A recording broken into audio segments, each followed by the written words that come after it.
Diketahui suatu persamaan reaksi gas N2 bereaksi dengan gas H2 menghasilkan gas amoniak nih teman-teman.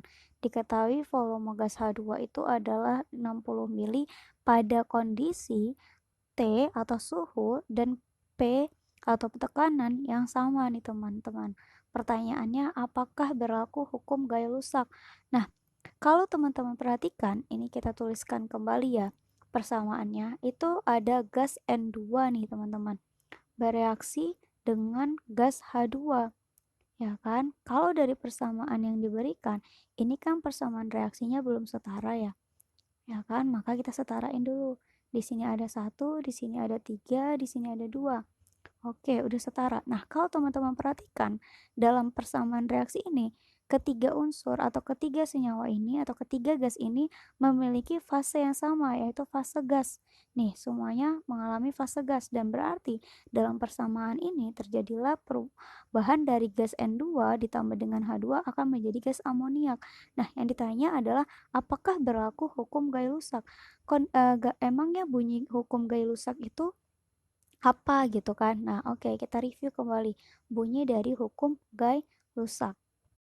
Nah, hukum Gay-Lussac ini terjadi bila suatu reaksi melibatkan gas nih teman-teman.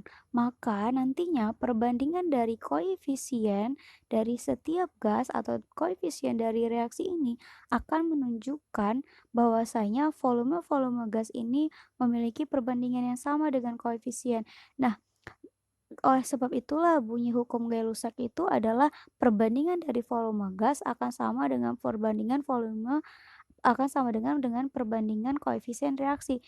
Jadi kalau di sini gasnya N1, N2 itu adalah koefisiennya 1, maka nantinya perbandingan dengan volumenya itu juga 1. Jadi kalau dibandingin nih, ini kan koefisiennya itu ada 1,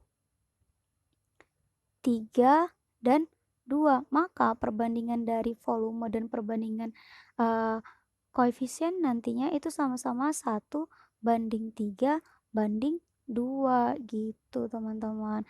Jadi kalau ditanya apakah persamaan ini mengikuti hukum Gay-Lussac atau berlakunya hukum Gay-Lussac, tentu pasti ini berlaku dengan hukum Gay-Lussac ya teman-teman.